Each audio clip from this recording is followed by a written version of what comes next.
رب اشرح لي صدري ويسر لي امري واحلل عقدة من لساني يفقهوا قولي. اللهم ربنا الهمنا رشدنا واعذنا من شرور انفسنا.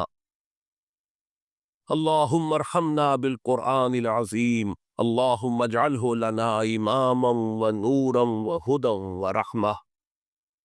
اللهم ذكرنا منه ما نسينا وعلمنا منه ما جهلنا وارزقنا تلاوته آناء الليل وآناء النهار واجعله لنا حجة يا رب العالمين آمين. ما ترى في خلق الرحمن من تفاوت فارجع البصر هل ترى من فطور ثم ارجع البصر كرتين ينقلب إليك البصر خاسئا وهو حسير وَلَقَدْ زَيَّنَّا السَّمَاءَ الدُّنْيَا بِمَصَابِيحَ وَجَعَلْنَاهَا رُجُومًا لِلشَّيَاطِينِ وَأَعْتَدْنَا لَهُمْ عَذَابَ السَّعِيرِ وَلِلَّذِينَ كَفَرُوا بِرَبِّهِمْ عَذَابُ جَهَنَّمَ وَبِئْسَ الْمَصِيرُ إِذَا أُلْقُوا فِيهَا سَمِعُوا لَهَا شَهِيقًا وَهِيَ تَفُورُ تَكَادُ تَمَيَّزُ مِنَ الْغَيْظِ كلما ألقي فيها فوج سألهم خزنتها ألم يأتكم نذير قالوا بلى قد جاءنا نذير فكذبنا وقلنا ما نزل الله من شيء إن أنتم إلا في ضلال كبير وقالوا لو كنا نسمع أو نعقل ما كنا في أصحاب السعير فاعترفوا بذنبهم فسحقا لأصحاب السعير إن الذين يخشون ربهم بالغيب لهم مغفرة وأجر كبير وأسروا قولكم أو اجهروا به إنه عليم بذات الصدور ألا يعلم من خلق وهو اللطيف الخبير. صدق الله العظيم. رب اشرح لي صدري ويسر لي امري واحلل عقدة من لساني يفقهوا قولي. اللهم ربنا الهمنا رشدنا واعذنا من شرور انفسنا. اللهم ارحمنا بالقرآن العظيم. اللهم اجعله لنا اماما ونورا وهدى ورحمة. اللهم ذكرنا منه ما نسينا وعلمنا منه ما جهلنا وارزقنا تلاوته آناء الليل وآناء النهار واجعله لنا حجة يا رب العالمین آمین. ہمارا یہ مسلسل درس کئی ماہ کے وقفے کے بعد شروع ہو رہا ہے، اور چونکہ آج مکی اور مدنی صورتیں کے جو 7 گروپ قرآن مجید میں ہے، ان میں سے آخری اور 7واں گروپ شروع ہو رہا ہے، اس اعتبار سے چند باتیں مجھے آج پھر دہرانی ہوگی۔ قرآن مجید میں سورتوں کی جو تقسیم ہے منزلوں کی شکل میں اور گروپوں کی صورت میں، اس کے بارے میں قرآن مجید کی کل 114 صورتیں ہیں، اور ان کی ایک تقسیم تو بہت قدیم ہے، دور صحابہ سے رضی اللہ تعالی عنہم ان کا ذکر ہمیں ملتا ہے، اور وہ ہے منزلیں تلاوت کے لیے، کہ ایک منزل روزانہ انسان تلاوت کر لے تو ایک ہفتے میں قرآن مجید ختم ہو جائے۔ اس میں یہ نہیں ہے کہ صفحے گل کر برابر 7 حصوں میں تقسیم کیے گئے ہوں، بلکہ مکمل صورتیں ہیں، لیکن یہ کہ ایک بہت ہی ایک ترتیب اس میں قائم ہوئی ہے کہ سورہ فاتحہ کو اگر الگ کر لیا جائے کہ وہ پورے قرآن مجید کے لیے ایک نہایت جامع مقدمے کی حیث کی پرتی، تو اس کے بعد سے تقسیم یہ ہے کہ پہلی منزل میں 3 صورتیں ہیں، دوسری میں 5 ہے، تیسری میں 7 ہے، چوتھی میں 9 ہے، پھر 11 ہے، پھر 13 ہے۔ یوں سمجھئے کہ یہ بڑھتا چلا جا رہا ہے، سیڑھی جو ہے بڑے ہی ایک حساب سے بڑھ رہی ہے۔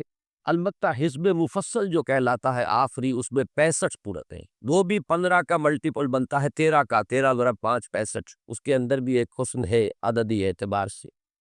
ان میں مکی مدنی کی کوئی تفصیل نہیں ہے، بلکہ یہ ہے کہ اصل پیش نظر یہ ہے کہ تقریباً مساوی 7 حصے ہو جائے۔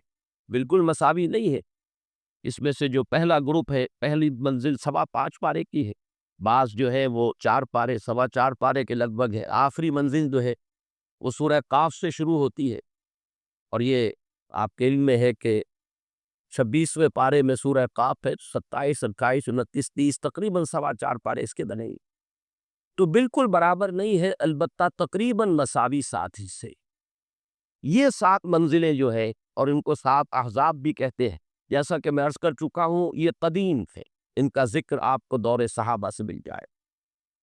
البتہ بازی قریب میں نظم قرآن کے ضمن میں جو خاص ایک غور و فکر مولانا حمید الدین فراہی رحمۃ اللہ علیہ سے جس کا آغاز ہوا، اور اس میں یقیناً کچھ پیش قدمی ہوئی ہے اور آگے بڑھے ہیں مولانا امین حسن اصلاحی، تو اگرچہ مولانا اصلاحی کی بہت سی تفسیری آراء سے بھی اب اختلاف ہے، خاص طور پر حد رجم کے بارے میں جو رائے انہوں نے ظاہر کی ہے اس کی بنا پر تو شدید صدمہ بھی ہے، اور محسوس ایسا ہوتا ہے کہ وہ کم سے کم اس معاملے میں منکرین حدیث اور منکرین سنت کی صف میں جا کر کھڑے ہو گئی۔ تاہم اس کے یہ معنی نہیں ہے کہ ان کی کوئی خدمت نہیں ہے، اور تفسیر قرآن کے ضمن میں اور بالخصوص تدبر قرآن کے ضمن میں انہوں نے کوئی کام نہیں کیا ہے۔ تو مولانا فراہی نے جو نظم قرآن کا تصور پیش کیا اس سے ایک قدم آگے بڑھے ہیں مولانا اصلاحی، اور میرے علم میں نہیں ہے کہ ان سے پہلے کسی نے اس حقیقت کی نشاندہی کی ہو، واللہ عالم، کہ جس طرح قرآن مجید کی یہ 7 منزلیں تلاوت کی ہیں، ایسے ہی 7 گروپ ہیں، اور یہ معنوی تقسیم ہے کہ ان میں سے ہر گروپ کا آغاز ہوتا ہے ایک یا ایک سے زائد مکی صورتوں سے، اور اختتام ہوتا ہے ایک یا ایک سے زائد مدنی صورتوں پر۔ تو مکیات مدنیات ایک گروپ، پھر مکیات پھر مدنیات دوسرا گروپ، پھر مکی پھر مدنی تیسرا گروپ، اور ان میں ظاہر بات ہے کہ ایک معنوی ربط قائم ہوتا ہے کہ ہر گروپ کا ایک مرکزی مضمون ہے، ایک اس کا عمود ہے، اسی مرکزی مضمون کا، جیسے آپ کہتے ہیں تصویر کے 2 رخ ہوتے ہیں، ایک رخ مکی صورتوں میں آئے گا اسی گروپ کے، اور دوسرا رخ جو ہے اسی گروپ کی مدنی صورتوں میں آئے گا، اور وہ مضمون گویا کہ اس عمود کی حد تک اس گروپ میں مکمل ہو جائے گا۔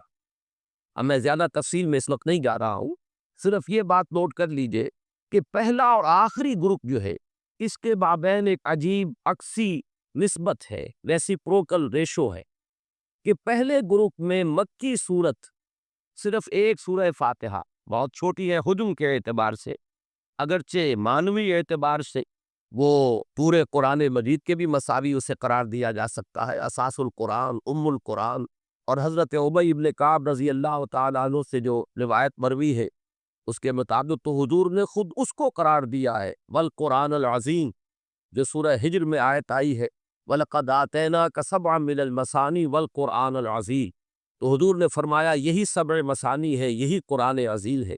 تو اپنی جگہ وہ معنویت کے اعتبار سے اس کی جو عظمت ہے وہ مسلم ہے، لیکن یہ کہ حجم کے اعتبار سے بہت ہی مختصر، جبکہ 4 طویل ترین مدنی صورتیں، سورہ بقرہ، سورہ آل عمران، سورہ نساء، سورہ مائدہ، 6.25 پارے کے لگ بھگ جو ہے یہ مدنیات، اب بالکل یہ نسبت جو ہے اس آخری گروپ میں آ کر اب یہ عکسی ہو گئی ہے، ریسیپروکل ہے، نسبت الٹی ہو گئی، کہ اس گروپ کے اندر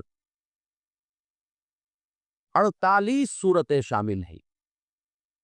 یہ نوٹ کر لیجئے کہ تلاوت کا جو آخری منزل والا معاملہ ہے، آخری منزل وہ سورہ قاف سے شروع ہو جاتی ہے، اس میں گروپ 2 ہے، سورہ قاف سے لے کر سورہ واقعہ تک مکی صورتیں، سورہ حدید سے سورہ تحریم تک 10 صورتیں مدنی، یہ ہم پڑھ چکے ہیں، یہ ایک گروپ مکمل ہو گیا، یہ 6واں گروپ ہے، اور 7واں گروپ یہاں سے شروع ہو رہا ہے سورہ ملک سے، اور سورۃ الناس پر ختم ہوگا۔ یہ جو 48 صورتیں ہیں ان میں اکثر و بیشتر بلکہ تقریباً کل کی کل مکی صورتیں ہیں۔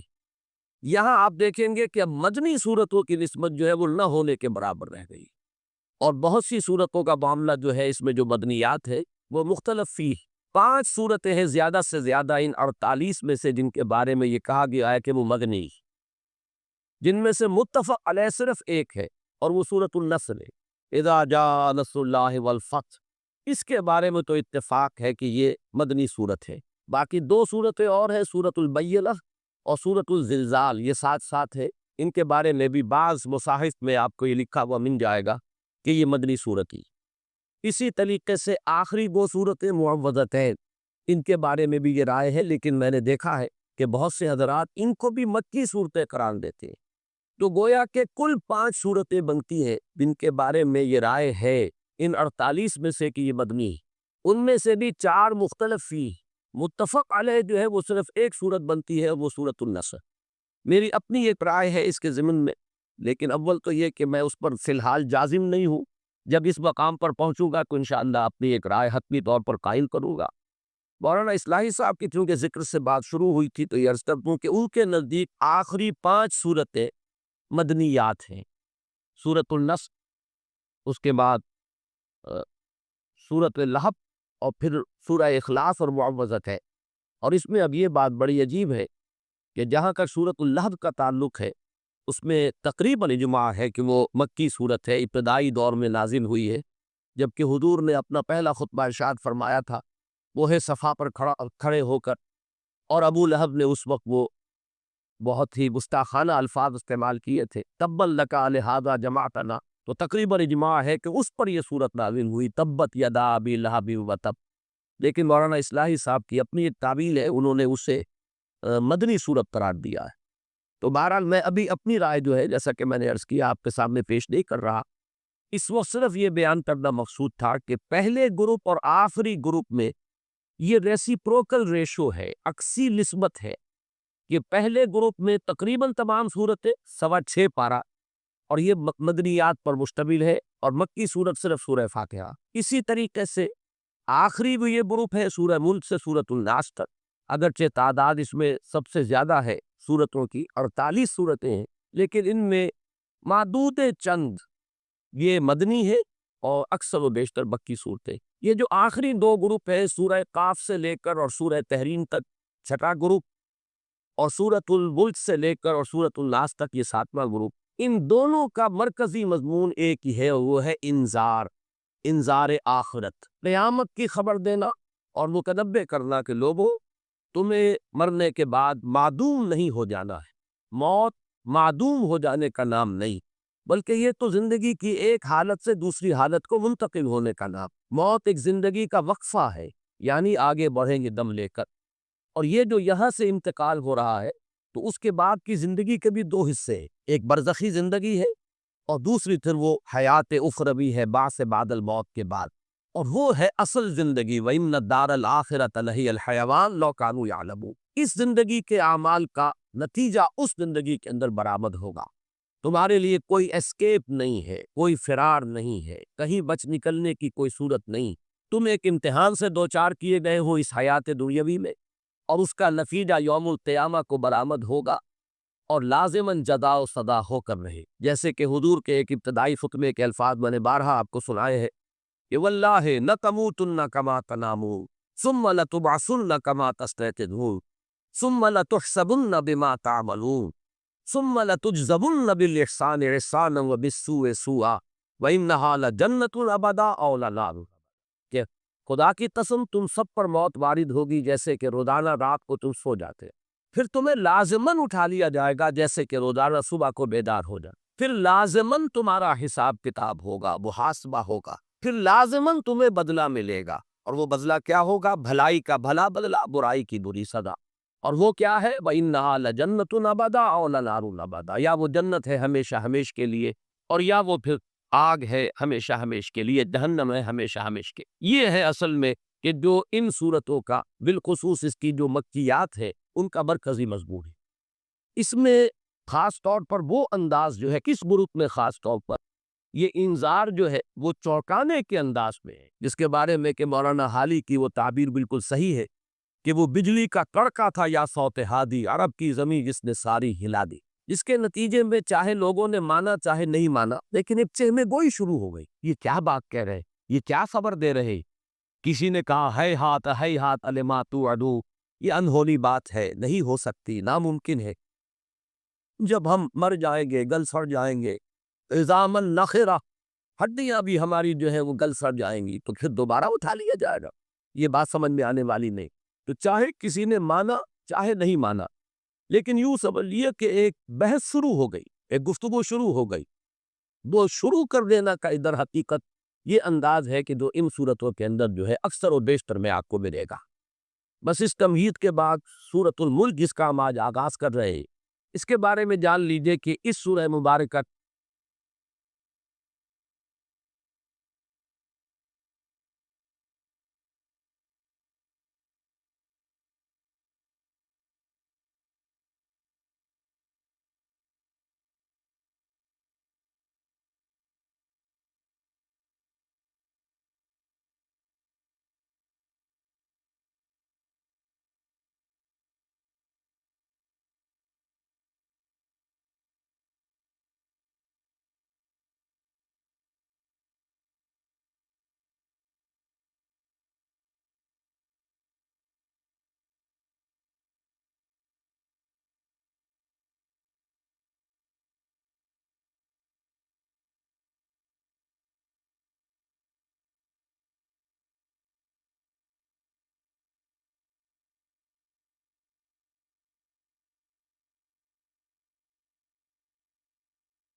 یہ بھی فضائل میں بہت سے روایات موجود ہیں اور اس کی ایک خصوصی اہمیت ہے۔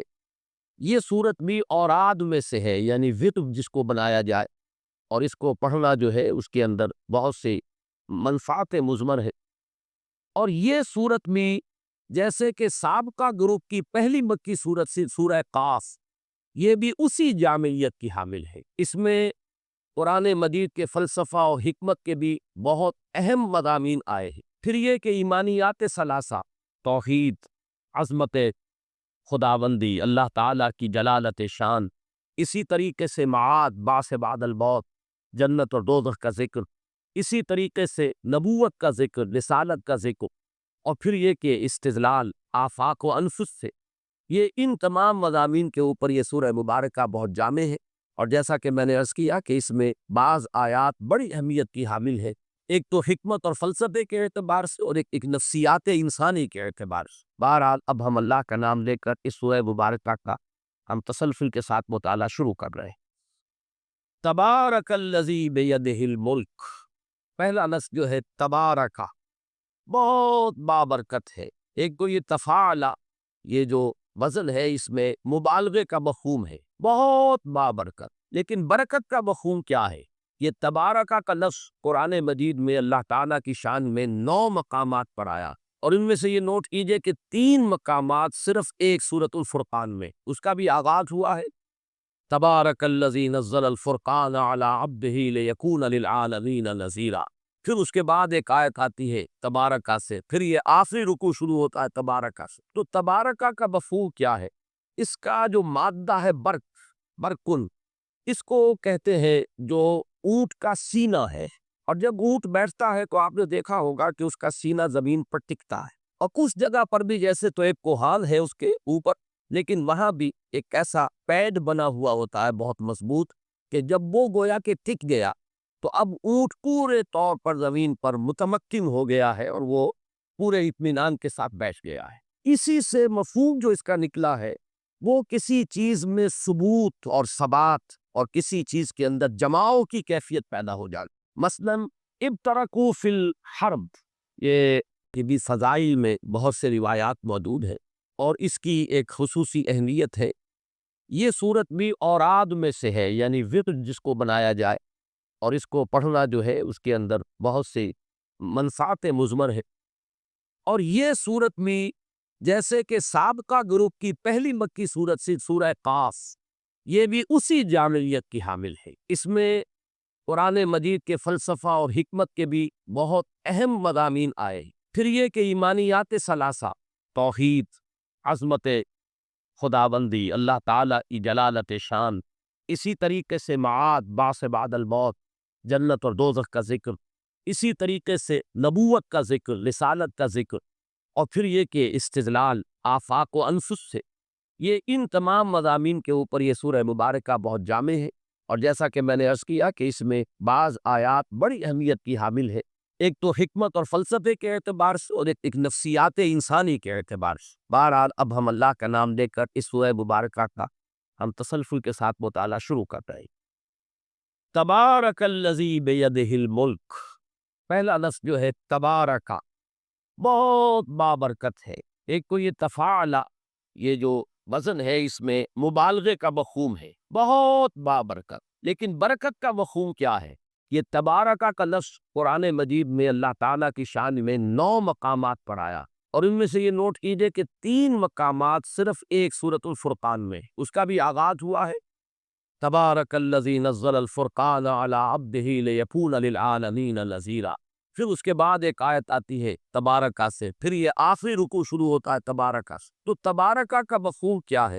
اس کا جو مادہ ہے برک، برکن، اس کو کہتے ہیں جو اونٹ کا سینہ ہے، اور جب اونٹ بیٹھتا ہے تو آپ نے دیکھا ہوگا کہ اس کا سینہ زمین پر ٹکتا ہے، اور کچھ جگہ پر بھی جیسے تو ایک کوہان ہے اس کے اوپر، لیکن وہاں بھی ایک ایسا پیڈ بنا ہوا ہوتا ہے بہت مضبوط، کہ جب وہ گویا کہ ٹک گیا تو اب اونٹ پورے طور پر زمین پر متمکن ہو گیا ہے، اور وہ پورے اطمینان کے ساتھ بیٹھ گیا ہے۔ اسی سے مفہوم جو اس کا نکلا ہے وہ کسی چیز میں ثبوت اور ثبات، اور کسی چیز کے اندر جماؤ کی کیفیت پیدا ہو جائے۔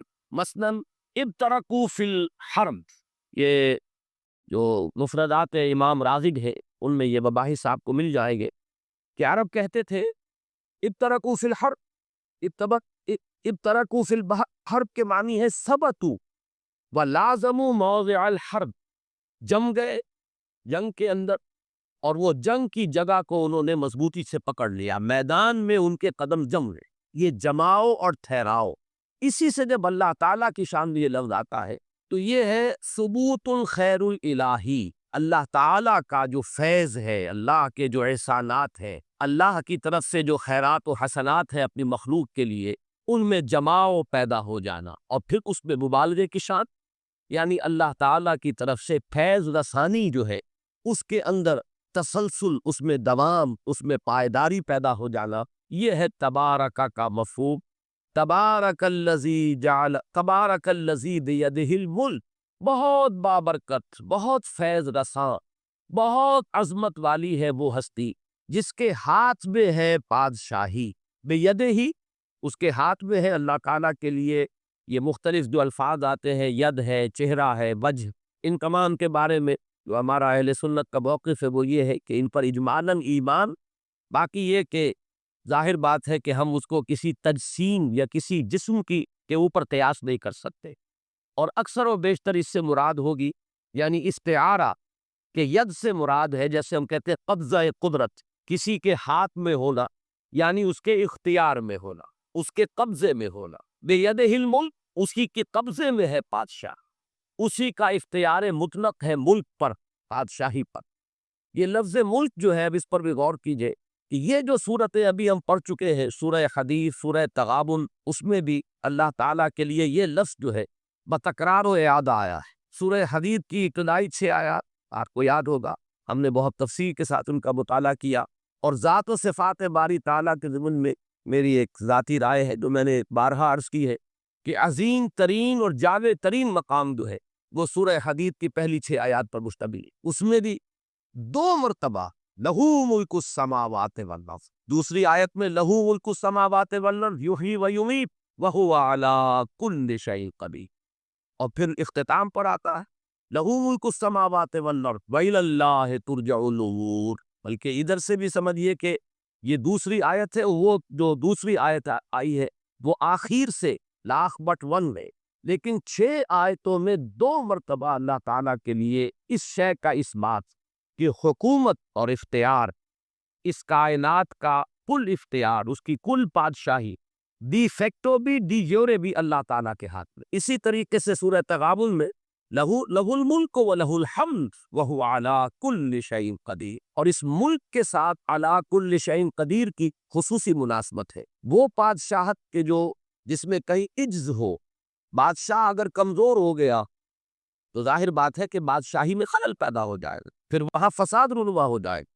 تو اس کے ساتھ اللہ تعالیٰ کی قدرت تامہ اور قدرت کاملہ، لہ الملک وَلَهُ الْحَمْدُ وَهُوَ عَلَىٰ كُلِّ شَيْءٍ قَدِيرٌ۔ سورہ حدید میں بھی فرمایا لَهُ مُلْكُ السَّمَاوَاتِ وَالْأَرْضِ يُحْيِي وَيُمِيتُ وَهُوَ عَلَىٰ كُلِّ شَيْءٍ قَدِيرٌ، بالکل اسی کے ساتھ مناسبت اس آیہ مبارکہ کی ہے، تبارک الذی بیدہ الملک وَهُوَ عَلَىٰ كُلِّ شَيْءٍ قَدِيرٌ، بہت بابرکت، بڑی عظمت والی، بہت فیض رساں ہے وہ ہستی جس کے قبضے میں ہے کل بادشاہی، اور وہ ہر شے پر قادر، کوئی شے اس کی قدرت سے باہر نہیں۔ یہ بات میں عرض کر چکا ہوں بارہا، اس وقت میں صرف اجمالاً ہی اس کی طرف اشارہ کر سکتا ہوں کہ اللہ تعالیٰ کی معرفت کو اگر ہم 2 حصوں میں تقسیم کریں تو ایک معرفت ذات ہے، ایک معرفت صفات ہے۔ معرفت ذات ہمارے دائرے سے خارج، وراء الورا ثم وراء الورا ثم وراء الورا، اس کے بارے میں ہم کوئی تصور کر ہی نہیں سکتے۔ ہماری قوت فکریہ، قوت متخیلہ، قوت متصورہ، یہ سب کی سب جو ہے وہ عاجز ہے۔ اے برو از وہم و قیل و قال من، بات ختم ہوگی۔ سارا اب ہمارا جو ہے انحصار وہ ہے اللہ تعالیٰ کے اسماء و صفات کی معرفت۔ چنانچہ یہی الفاظ آئے ہیں ایمان نجمل میں، آمنت باللہ کما ہوا باسمائہ و صفاتہ، یہی ہمارے پاس کل جو ہے ہماری رسائی ہو سکتی ہے تو اللہ تعالیٰ کی صفات اور اسماء۔ اب ان صفات اور اسماء میں سے 2 صفات ہے اہم ترین جس کا قرآن مجید میں نہایت کثرت کے ساتھ ذکر ہوا ہے، قدرت اور علم۔ اور اکثر و بیشتر جہاں اللہ تعالیٰ کی ذات و صفات کا بیان ہوا ہے، ابتدا میں صفت قدرت کا ذکر اور اختتام پر صفت علم کا ذکر۔ سورہ حدید کا چونکہ میں نے ابھی حوالہ دیا، ان 6 آیات میں بھی دیکھیے کہ ابتدا میں سے پہلی آیت میں وَهُوَ عَلَىٰ كُلِّ شَيْءٍ قَدِيرٌ، اور اس کے بعد اختتام کیا ہوتا ہے؟ وَهُوَ عَلِيمٌ بِذَاتِ الصُّدُورِ، وہ سینوں کے اندر جو راز مخفی ہے اور نفن ہے، جو ارادے اور نیتیں ہیں، ان سب کا بھی جاننے والا ہے۔ اسی طریقے سے سورہ تغابن شروع میں فرمایا یسبح للہ ما فی السماوات و ما فی الارض لہ الملک و لہ الحمد وہو علی کل شیء قدیر، اور چوتھی آیت کل کی کل مشتمل ہے اللہ تعالیٰ کی صفت علم پر، یعلم ما فی السماوات والارض ویعلم ما تسرون وما تعلنون واللہ علیم بذات الصدور۔ بالکل وہی نسبت آپ کو اس رکوع میں نظر آئے گی جو آج ہم پڑھ رہے ہیں۔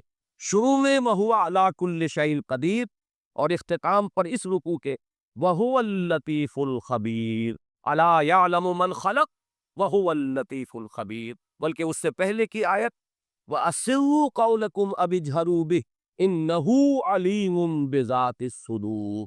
تو یہ نسبت وہی ہے کہ آغاز اللہ تعالیٰ کی صفت قدرت کے بیان سے، اختتام اللہ تعالیٰ کی صفت علم کے بیان سے۔ ان دونوں کی اہمیت جو ہے وہ در حقیقت معاد سے متعلق، کہ معاد کے ضمن میں، باس بعد الموت کے ضمن میں، جزا و سزا کے ضمن میں، حساب کتاب کے ضمن میں جو وسوسے ذہن انسانی میں آتے ہیں، وہ پہلا وسوسہ وہ ہے جس کا علاج ہوگا اللہ تعالیٰ کی صفت قدرت کے اوپر یقین۔ یعنی وسوسہ یہ ہے کیسے ہوگا، مر جائیں گے، گل سڑ جائیں گے، ہماری ہڈیاں بھی نہیں ہوگی۔ اور جیسا کہ میں نے بارہا کہا ہے کہ آج تک کوئی نوجوان جس نے تھوڑی سی فزکس پڑھ لی ہو، کیمسٹری پڑھ لی ہو، وہ کہے گا کہ وہ تو ان کے ایٹمز بھی جو ہے وہ تحلیل ہو چکے ہوں گے، ان کے پروٹونز اور نیوٹرونز بھی نہ معلوم کہاں سے کہاں جا چکے ہوں گے، اب کہاں ان کو دوبارہ پیدا کیا جا سکے گا۔ اس کا علاج ہے اللہ تعالیٰ کی صفت قدرت کا مراقبہ کرنا، وَهُوَ عَلَىٰ كُلِّ شَيْءٍ قَدِيرٌ۔ اگر اس کا مراقبہ ہوگا تو یہ وسوسہ ختم ہو جائے گا، اس کی بنیاد، اس کی جڑ تک جائے گی۔ اسی طریقے سے دوسرا وسوسہ یہ آتا ہے کہاں اللہ کے علم میں یہ ساری ڈیٹیل ہوں گی، ایک انسان پوری عمر میں جو عمل کرتا ہے، ایک دن میں کیا کیا اس کے اعمال ہیں، کیا کیا خیالات اس کے ذہن میں آ رہے ہیں، کیا کیا وسوسے آ رہے ہیں، کیا کیا وہ اپنی جو ہے منصوبہ بندیاں کر رہا، کہاں یہ تمام چیزیں ریکارڈ میں ہوگی، کہاں علم میں ہوگی۔ اب اس کا جواب ہے اللہ تعالیٰ کے صفت علم، یعلم ما فی السماوات والارض ویعلم ما تسرون وما تعلنون واللہ علیم بذات الصدور۔ جیسے کہ سورہ لقمان میں بھی فرمایا، حضرت لقمان کی جو نصیحت تھی اپنے بیٹے کو، یا بنی انہا ان تک مثقال حبۃ من خردل فتکن فی صخرۃ او فی السماوات او فی الارض یأت بها اللہ ان اللہ لطیف الخبیر۔ تو اللہ تعالیٰ نہایت باریک بین ہے، باخبر ہے، کوئی شے اس کے علم سے باہر نہیں ہے، ہر شے اس کے علم میں۔ جیسے کہ فرمایا ولا رطب ولا یابس، نہ کوئی تر ہے شے نہ کوئی خشک ہے مگر اس کے علم میں ہے، یہاں تک کہ کوئی پتا درخت سے نہیں گرتا، کوئی ظلمات البر والبحر کے اندر کوئی شے نہیں ہے کہ جو گرتی ہو یا حرکت کرتی ہو مگر اس کے علم میں۔ تو یہ سارا ایمفیسس جو ہے اللہ تعالیٰ کی صفت علم پر، اس کا بھی براہ راست تعلق معاد کے ساتھ ہے۔ یہی وجہ ہے کہ اس سورہ مبارکہ کے بھی آغاز میں اللہ تعالیٰ کی صفت قدرت کا ذکر ہے، اور اس رکوع کا اختتام پھر اللہ تعالیٰ کی صفت علم پر ہوگا۔ تبارک الذی بیدہ الملک وہو علی کل شیء قدیر الذی خلق الموت والحیات لیبلوکم ایکم احسن عملا۔ میں نے تمہید میں جو 2 مرتبہ الفاظ کہے کہ اس سورہ مبارکہ میں فلسفہ و حکمت قرآنی کے بہت اہم بعض مضامین ہیں، یہ دوسری آیت جو ہے یہ در حقیقت فلسفے سے اور حکمت قرآنی سے بہت گہری نسبت رکھنے والی، اس لیے کہ زندگی کا معال کیا ہے، یہ زندگی کی حقیقت کیا ہے، پہلی بات یہ، زندگی کا آغاز و اختتام کیا ہے، پھر یہ کہ یہ زندگی جو ہمارے نزدیک گویا کہ اکثر و بیشتر ہم زندگی اسی کو قرار دے دیتے، اس زندگی کا مقصد کیا ہے، اس کی اصل غرض و غایت کیا ہے۔ تو یہ ہے اصل میں وہ بنیادی فکر کے سے متعلق اور فلسفے سے متعلق مسائل کہ جن کو اس آیہ مبارکہ کے اندر ڈیل کیا گیا۔ پہلی چیز جو بڑی اہم ہے، هو الذی خلق الموت والحیات، جس نے پیدا کیا، تخلیق فرمایا ہے موت کو بھی اور حیات کو۔ اب یہاں پر جہاں تک حیات کا ہمارا تاثر ہے، تصور ہے، وہ تو یہ ہے کہ یہ ایک مثبت وجودی حقیقت ہے، لیکن موت کے بارے میں ایک مغالطہ ذہنوں میں بیٹھا ہوا ہے۔ بالعموم اس کا بارے میں ذہنوں میں یہ خیال ہے کہ موت معدوم ہو جانے کا نام۔ چنانچہ بعض جگہ پر تو آپ اکثر و بیشتر تراجم میں بھی دیکھیں گے کہ جیسے قرآن مجید میں سورہ بقرہ کے 3 رکوع میں جو آیت آئی، کیف تکفرون باللہ وکنتم امواتا فاحیاکم ثم یمیتکم ثم یحییکم، وہاں بھی آپ دیکھیں گے کہ موت مقدم، حیات اس کے بعد۔ لیکن یہ کہ اس موت کے بارے میں اکثر لوگوں کا مغالطہ ہے کہ گویا کہ معدوم کے معنی میں ہم اسے لے رہے ہیں کہ تم معدوم تھے پھر تمہیں اللہ نے زندہ کیا۔ تو یہاں چونکہ اس موضوع پر کئی مرتبہ گفتگو ہو چکی ہے، لیکن میں اس جگہ توجہ دلا رہا ہوں، خلق الموت والحیات، موت بھی در حقیقت مخلوق ہے۔ یہ ایک مثبت حقیقت ہے جس پر کہ تخلیق کا عمل گزرا ہے۔ یہ موضوع ہے عمل تخلیق کا، یہ ایک مثبت وجودی حقیقت ہے۔ موت در حقیقت معدوم ہونے کا نام نہیں تھے، اس لیے کہ عدم پر تخلیق کا اطلاق نہیں ہو سکتا۔ عدم کو پیدا کیا کیسے جائے گا؟ عدم تو در حقیقت جو ہے تو تخلیق کے بالکل منافی ہو جائے گی، ضد ہو جائے۔ لہذا جیسے زندگی ایک مثبت حقیقت ہے جس پر کہ لفظ تخلیق کا اطلاق ہو رہا ہے، ایسے ہی موت بھی ایک مثبت وجودی حقیقت ہے جس پر کہ عمل تخلیق کا اطلاق ہو رہا ہے۔ خلق الموت والحیات لیبلوکم ایکم احسن عملا۔ اب اس میں دیکھیے کہ جہاں تک اس موت کا تعلق ہے جو ہماری زندگی کے بعد آنے والی ہے، اس کے بارے میں تو ہمیں یقین کے ساتھ معلوم ہے کہ وہ معدوم ہونے کی بات نہیں، وہ تو ہمارے ایمان کے بنیادی آرٹیکل تو فیتھ ہی نے کہا جائے گا اس میں شامل ہے۔ اس لیے کہ موت معدوم ہونے کا نام نہیں ہے، بلکہ موت تو در حقیقت ایک کیفیت سے دوسری کیفیت کو منتقل ہونے کا نام۔ آخری جو بھی ہمارا اس حصہ ہے زندگی کا، وہ حیات اخروی، وہ تو سب سے بڑی حقیقت ہے، سب سے بڑی زندگی ہی وہ ہے۔ لیکن یہ درمیانی وقفہ بھی معدوم ہونے کا نام نہیں ہے، بلکہ جیسا کہ آپ کو معلوم ہے عالم برزخ میں بھی ایک نوع کی زندگی ہے، حیات برزخی ہے۔ اس حیات برزخی کے اندر بھی انسان پر کیفیات وارد ہوں گی، جیسے کہ مشہور ہمارے ہاں اصطلاح ہے عذاب قبر، تو صرف عذاب قبر کا معاملہ نہیں ہے بلکہ ثواب قبر کا معاملہ بھی، اس لیے کہ صحیح احادیث میں یہ موجود ہے کہ قبر جو ہے یا جنت کے باغیچوں میں سے ایک باغیچہ اور یا دوزخ کے گڑھوں میں سے گڑھا ہے۔ تو معلوم ہوا کہ یہ برزخ کا دور جو ہے یہ بھی معدوم ہونے کا نام نہیں ہے۔ بہرحال اور اس کے بعد جو اصل زندگی شروع ہوگی وہ تو ابدی زندگی ہے، اور حقیقت میں تو وہی اس قابل ہے کہ اسے زندگی قرار دیا جائے۔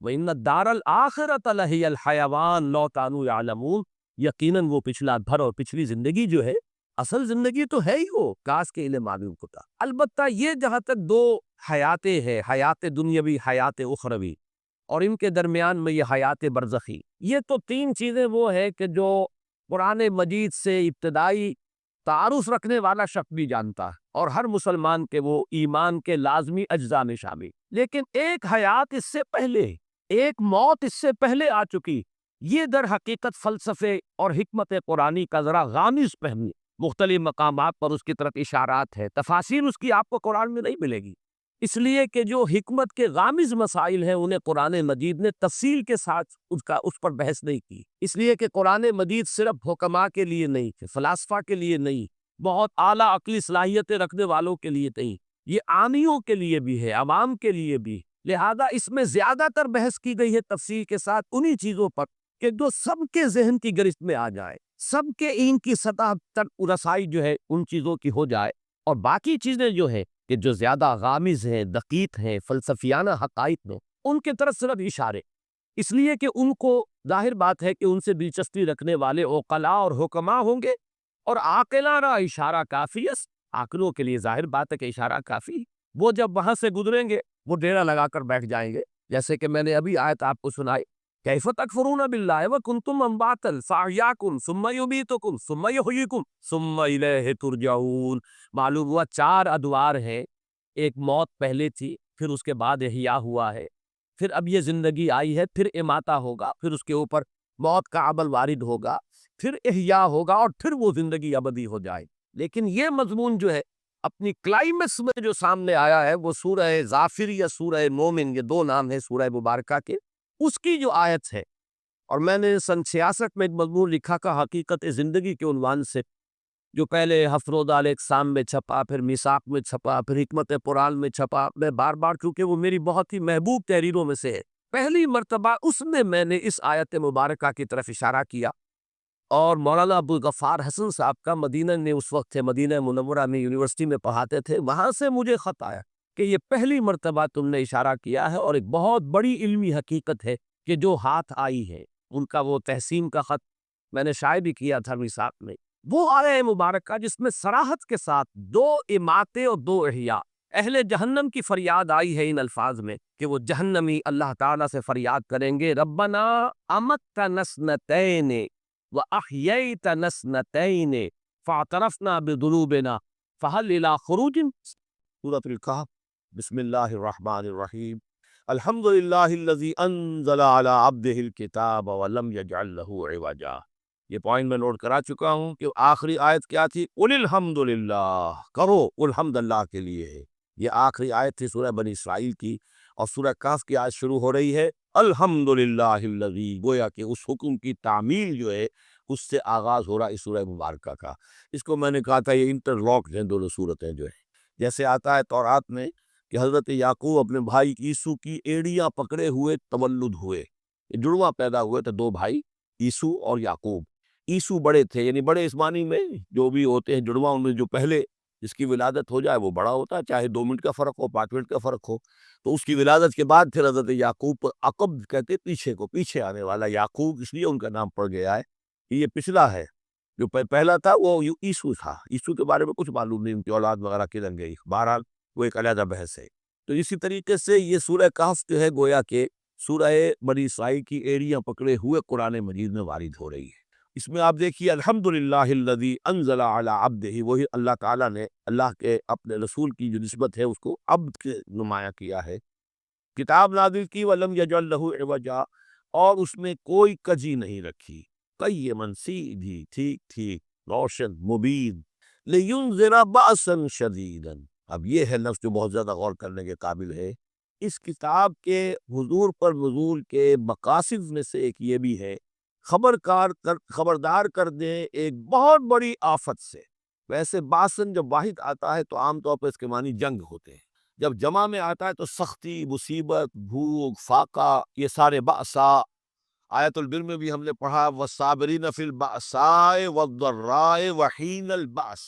بأسا جب جمع میں آیا ہے تو فقر و فاقہ، تکلیف، مصیبت، اور حین الباس جنگ کے وقت۔ تو ان دونوں کو ذہن میں رکھیے، بہت بڑی آفت، بہت بڑی آفت، بہت بڑی آفت ایک تو ہے دجالی فتنے کی، دجال المسیح الدجال جو آنے والا ہے، جس کے بارے میں حدیث میں آتا ہے کہ کوئی نبی اور رسول ایسا نہیں گزرا جس نے اپنی قوم کو دجال کے فتنے سے آگاہ نہ کیا، اور پوری انسانی تاریخ میں دجال کے فتنے سے بڑا کوئی فتنہ نہیں، اور وہ ان ہر بندہ مومن کے امتحان کے لیے کڑا ترین جو ہے مرحلہ آ جائے گا، سخت ترین امتحان اس کا لیا جائے گا۔ تو یہ جو سختی ہے اس کی خبر دیتے ہوئے یہ سورہ مبارکہ نازل ہو رہی ہے، اور خاص طور پر اسے باسن اگر جنگ کے معنی میں لیں تو الملحمۃ العظمیٰ، کتاب الملاحم جو کہ آپ دیکھیں گے احادیث کی کتابوں میں پورا باب ہے کتاب الملاحم، اور اس کا تعلق بھی دجال کے ساتھ ہے، کیونکہ پھر دجال ہی کو قتل کریں گے حضرت مسیح علیہ السلام نازل ہو کر۔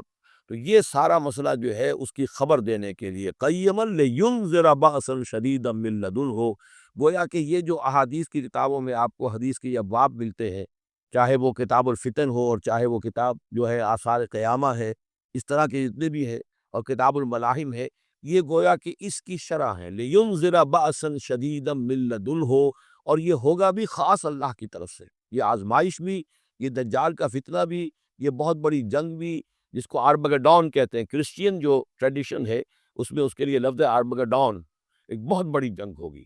ڈکشنری میں بھی آپ دیکھیں گے کہ خیر اور شر کی قوتوں کے درمیان اس دنیا کے خاتمے سے پہلے ایک بہت بڑی جنگ ہو رہی ہے جس کا نام آرمگڈون ہے۔ لینذر بأسا شدیدا من لدنہ ویبشر المؤمنین الذین یعملون الصالحات، اور تاکہ بشارت دے وہ ان اہل ایمان کو جو نیک عمل کرتے ہوں، ان لہم اجرا حسنا، کہ ان کے لیے ہوگا بہت اچھا بدلہ، ماکثین فیہ ابدا، اور وہ اس میں رہیں گے ہمیشہ ہمیش۔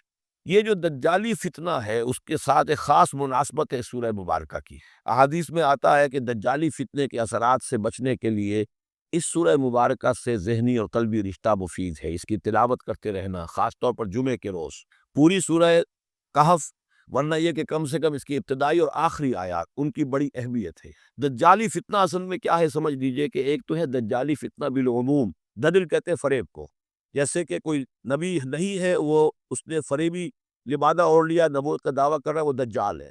تو اس طرح کی تو حضور نے فرمایا ہے کہ 30 دجال پیدا ہوں گے، انہیں میں سے ایک ہمارے زمانے کے اندر جو ہے یہ غلام احمد قادیانی بھی تھا، وہ دجال تھا، جس نے کہ اعلان کیا کہ میں نبی ہوں، جبکہ وہ نبی نہیں تھا۔ تو فریبی بنا ہوا، جس نے کہ ملمہ اپنے اوپر چڑھایا ہوا ہے۔ اسی طریقے سے دجالی فتنہ یہ جو ہے اس پوری دنیا میں اس وقت جو فتنہ ہے وہ یہ ہے کہ مادہ پرستی کا اتنا غلبہ ہو چکا ہے ذہنوں کے اوپر، افکار کے اوپر، لوگوں کے نظریات کے اوپر، لوگوں کی اخلاق کے اوپر، لوگوں کے اقدار جو ہیں، ویلیوز جو ہے اس کے اوپر، کہ وہ آخرت کو بالکل بھول گئے، اللہ کو بھول گئے، اسباب کے اندر گم ہے، مسبب الاسباب سے ظہور ہو گیا، دنیا ہی دنیا ہے، آخرت کو بھولے ہوئے ہیں، مادہ ہی مادہ ہے، روح سے کوئی سروکار ہی نہیں۔ یہ ہے بالعموم جس کا نام دجالی فتنہ ہے، کہ حقیقت کے اوپر پردہ پڑا ہوا ہے، آخرت پر دنیا کا پردہ پڑا ہوا ہے۔ یہ دنیا جو ہے در حقیقت کیا ہے؟ وَمَا الْحَيَاةُ الدُّنْيَا إِلَّا مَتَاعُ الْغُرُورِ، یہ دھوکے کا سامان ہے۔ اصل زندگی کو اس نے ڈھانپا ہوا ہے، ہم نے یہ سمجھ لیا کہ زندگی یہی ہے، اسی کے لیے بھاگ دوڑ محنت صبح و شام، اسی کے مستقبل کی فکر ہے، لیکن اصل زندگی اس کی فکر ہی نہیں ہے۔ باقی ایک دجال جو ہے جو آئے گا، وہ معاملہ احادیث کے اندر بھی بڑی طوالت کے ساتھ ہے، اور اس میں کافی پیچیدگیاں بھی ہیں، بعض چیزیں جو ہیں ایک دوسرے سے کچھ مختلف بھی ہے، اس میں پھر اہل علم کو بہرحال مطابقت پیدا کرنی پڑتی ہے۔ میں نے جہاں تک اپنی کوشش کی ایک رائے تک میں پہنچا ہوں، لیکن ابھی میں اسے بیان نہیں کر رہا ہوں۔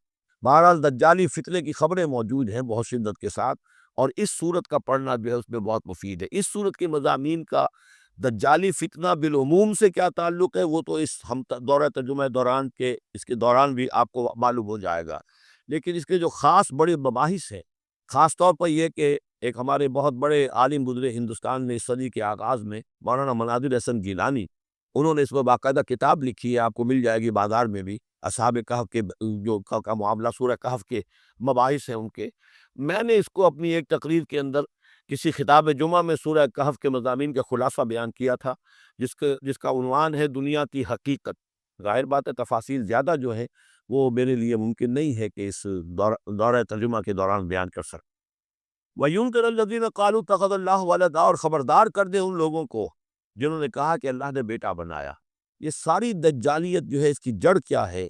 مسیحیت، جو موجودہ مسیحیت ہے، جو حقیقت میں مسیحیت نہیں ہے، پالزم ہے، جس کی بنیاد اصلی اس پر ہے کہ اللہ کا بیٹا بنا دیا حضرت مسیح علیہ السلام کو، اور انہیں کفارہ بنا دیا تمام جو بھی مان لے ان کو ان کے گناہوں کا، پیش کی معافی ہے ان کے گناہوں کی جو حضرت مسیح پر ایمان لے آئے، اور نمبر 3 شریعت ساخت کر دی، اور نمبر 4 سارا اختیار جو ہے وہ پوپ کے ہاتھ میں دے دیا گیا کہ تم جو چاہو جس چیز کو چاہو حلال کرو، جس چیز کو چاہو حرام کر دو۔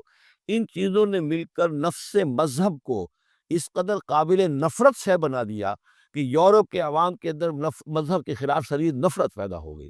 چنانچہ اس کے بعد جب مسلمانوں کے زیر اثر وہاں پر علم پھیلا ہے، ہسپانیہ کی یونیورسٹیوں سے علوم اور فنون جو ہیں، یہ فرانس اور اٹلی اور جرمنی کے نوجوان آتے تھے، اور وہاں آ کر وہ قرطبہ اور غرناطہ اور طلیطلہ کی یونیورسٹیوں سے پڑھ کر جاتے تھے، تو ان کے زیر اثر جو ایک ریفارمیشن شروع ہوئی، اصلاح مذہب، اور ایک رینائسنس، تحریک احیاء القلوب، وہ جو اصل تو تحریک تھی اس بات کی کہ انسان علم کی طرف دوبارہ رجوع کرے، لیکن یہ کہ وہ علم جب آگے بڑھا ہے تو وہاں پہ عیسائیت کے خلاف جو رد عمل تھا اس کی وجہ سے اس میں مذہب کی دشمنی جو ہے اس تحریک کے اندر خود بخود شامل ہو گئی۔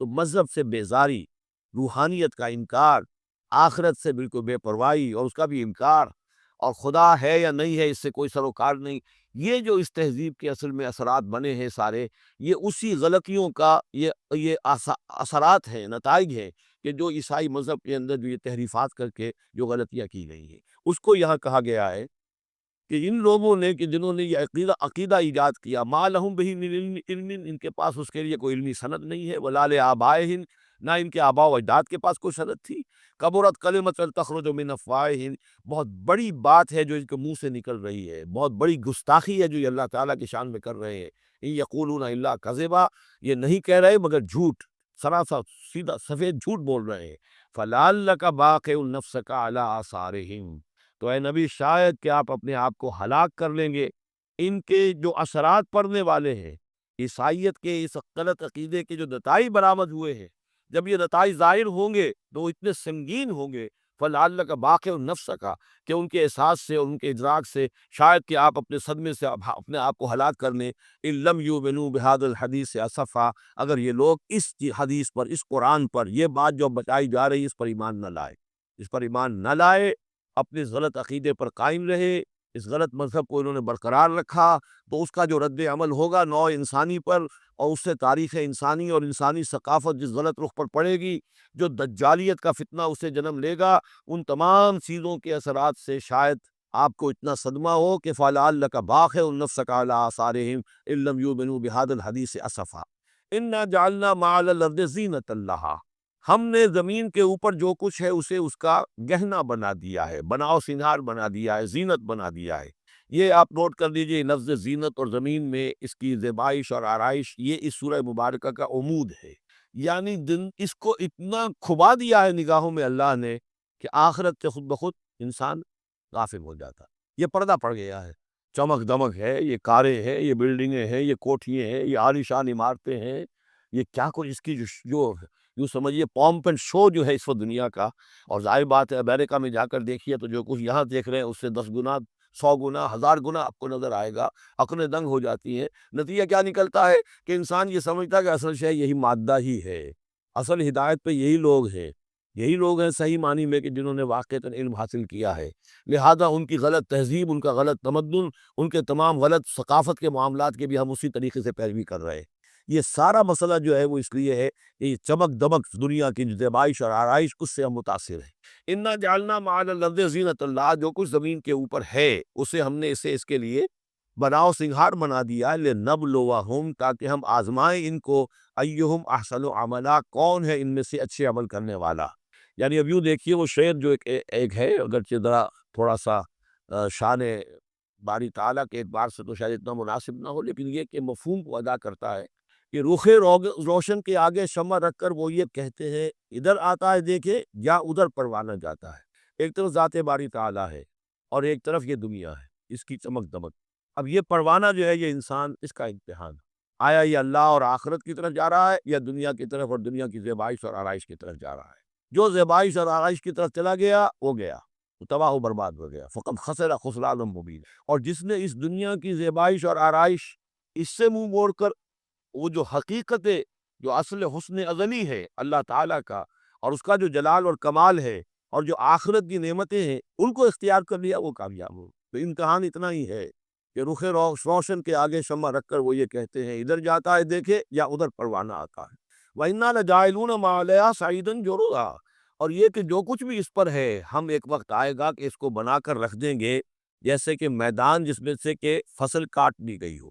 جب قیامت ہوگی کیا ہوگا یہاں پر، اسی زمین کو نہ یہاں پہ کوئی وہ پہاڑ رہ جائیں گے، کوٹ کوٹ کر چپٹی کر دی جائے گی، نہ یہ اب یہ آپ کے پاس جو ہے وہ اسکائی اسکریپرز رہ جائیں گے، نہ یہ اعلیٰ شان عمارتیں ہوں گی، کچھ نہیں ہوگا۔ یہ سب برابر ہوگا جیسے کہ کسی کھیت کے اندر جب فصل کاٹ دی جاتی ہے تو اب وہ پڑا ہوتا ہے ویران۔ وَإِنَّا لَجَاعِلُونَ مَا عَلَيْهَا صَعِيدًا جُرُزًا، ہم اسے کر کے چھوڑیں گے ایسا کھیت کہ جہاں پر چورا پڑا ہوا ہو، صرف بچا کھچا جو ہے وہ اس کا توری کا، اور کچھ نہ ہو۔ ام حسبت ان اصحاب الکہف والرقیم کانوا من آیاتنا عجبا، اب یہاں سے اصحاب کہف کی بات شروع ہو رہی، کیونکہ پوچھوایا تھا یہودیوں نے اصحاب کہف کون تھے۔ کیا تم سمجھتے ہو کہ اصحاب الکہف والرقیم، رقیم جو ہے ان کی تختی تھی ایک جس کے اوپر ان کے حالات لکھ کر، جو ان کے ایک جو کہف تھی، ان کی غار جو تھی اس کے اوپر لگا دی گئی تھی، تو انہیں اصحاب الکہف بھی کہتے ہیں، اصحاب الرقیم بھی کہتے ہیں، یہ دونوں انہیں ایک ہی گروہ کے نام ہے۔ کیا وہ تمہارے خیال میں ہماری بڑی عجیب آیات میں سے تھا؟ یعنی واقعتاً بات تو غیر معمولی تھی، لیکن حقیقت میں ہمارے ہاں تو ہماری تخلیق میں، ہماری صنائی میں اس سے ہزاروں گنا زیادہ عجیب باتیں ہوتی ہیں۔ ہمارے لیے تو وہ کچھ ہے ہی نہیں کسی بھی درجے میں، تم سمجھتے ہو کہ شاید وہ بہت بڑی بات ہے۔ یہ سابق کہف کا جو قصہ ہے، اب میں سمجھتا ہوں کہ پورے وثوق کے ساتھ ہم کہہ سکتے ہیں کہ یہ قصہ کیا تھا۔ دیکھیے جب حضرت مسیح علیہ السلام آئے ہیں تو یہ پورا علاقہ جو ہے فلسطین کا، اور یہاں پہ جو آپ نے تبلیغ کی ہے، تو یہ اس وقت رومن امپائر کا ایک حصہ تھا۔ اگرچہ مقامی طور پر ایک لوکل بادشاہ جو تھا یہودی وہاں پر حکومت کر رہا تھا، لیکن وہ پپٹ تھا، اصل میں تو حکومت جو تھی رومیوں کی، جو رومی تھے بت پرست۔ اور اس کے بعد چونکہ انہوں نے بغاوت کی، حضرت مسیح تو اٹھا لیے گئے، سن 30 عیسوی کے آس پاس یا 33 عیسوی کے آس پاس۔ لیکن اس کے بعد جو ہے ان یہودیوں نے بغاوت کی رومیوں کے خلاف، جس کے نتیجے میں سن 70 عیسوی میں ٹائٹس رومی نے تو ان کی حکومت بھی ختم کی اور بیت المقدس کو برباد کیا، یروشلم کو تباہ کیا، 1,33,000 یہودیوں کو قتل کیا اور ان کو بھیج دیا، نکال دیا وہاں سے باہر۔ اس وقت کا معاملہ یہ ہے کہ اب کوئی اکے دکے جو بھی رہ جاتے تھے یہاں پر، کوئی یہودی یا عیسائی، یہودیوں کو تو نکال دیا، عیسائی رہ گئے، لیکن عیسائیوں پر بھی بہت ظلم ہوتا تھا۔ یہ موحد تھے، حضرت عیسیٰ کے ماننے والے، وہ بت پرست تھے۔ تو اس زمانے میں کہیں بادشاہ کوئی تھا، ڈیسیس یا دقیانوس جس کو کہتے ہیں، اس کے زمانے میں کچھ جو عیسائی تھے حضرت عیسیٰ پر یا ایمان رکھنے، آج کے عیسائیوں پر قیاس نہ کیجیے، جو نصارہ تھے حضرت عیسیٰ کو ماننے والے جو موحدین تھے، ان میں سے کچھ نوجوانوں کی پیشی ہوئی بادشاہ کے دربار میں۔ انہوں نے کہا کہ تم اپنے نئے دین سے اگر باز نہیں آؤ گے، اتنے دن کی مہلت تمہیں دی جا رہی ہے تو تمہیں سولی چڑھا دیا جائے گا، بس مہلت دی جا رہی ہے، جاؤ غور کر لو، سوچو۔ ان لوگوں نے آ کر سوچا کہ اب نہ تو ہمارے لیے یہ ممکن ہے کہ ہم مقابلہ کر سکیں، چلو کسی غار میں چھپ جاتے ہیں، دیکھیں اللہ تعالیٰ کیا کرتا ہے ہمارے لیے۔ وہ ایک غار میں جا کر چھپتے ہیں، اور غار میں جا کر چھپے ہیں تو اللہ نے انہیں وہاں پر سلا دیا، موت تاری نہیں کہ سلا دیا۔ اللہ کروٹ بھی بدلواتا رہا، ان کے لیے سارا کچھ بندوبست کیا، اللہ کی قدرت میں تھا۔ حضرت عزیر کو 100 برس کے لیے مار دیا تھا، موت کے بعد ان کو دوبارہ زندہ کر دیا۔ لیکن یہ کہ ان کا معاملہ یہ ہے کہ ان کو وہاں پر جو ہے تقریباً 300 برس یہ وہاں پر پڑے رہے اس غار کے اندر۔ غار کی شکل کچھ خاص ایسی تھی کہ ادھر آنا جانا لوگوں کا تھا ہی نہیں، اور یہ ہے جو موجودہ ترکی کے علاقے میں شہر ایفسس ہے، اس کے آس پاس ہیں اس طرح کے غار، جیسے ایجنٹا کے غار ہندوستان کے مشہور ہیں، ایسے ہی وہاں بھی غاروں کا سلسلہ ہے، اور ہیں بھی وہ ایسے کہ ان کے دہانے جو ہے وہ ہیں شمال کی جانب، تو دھوپ ان میں براہ راست نہیں جاتی، صرف یہ کہ ریفلیکٹڈ لائٹ تو آتی ہے، لیکن یہ کہ براہ راست دھوپ نہیں جاتی، تو ایک طرح کا اندھیرا سا اس کے اندر، ٹوائی لائٹ جسے آپ کہہ لیں، وہ رہتا ہے سارا دن۔ وہاں پر یہ 300 برس تک سوتے رہے۔ اس 300 برس کے عرصے میں یہ ہوا کہ رومن امپائر جو ہے اس نے خود عیسائیت اختیار کر لی۔ 300 عیسوی کے اندر کانسٹنٹائن جو تھا ایمپرر، وہ عیسائی ہو گیا، اب پوری امپائر جو عیسائی ہو گئی۔ اب اس کے زمانے میں اس کے بعد تھیوڈوسیس ہے ایک، 446 عیسوی میں یہ تھا، اس کے زمانے میں اللہ تعالیٰ نے ان لوگوں کو جگایا 300 برس کے بعد۔ اب یہ سمجھ رہے ہیں کہ وہی زمانہ ہے، وہی کفار کی حکومت ہے، وہی مشرکین ہے۔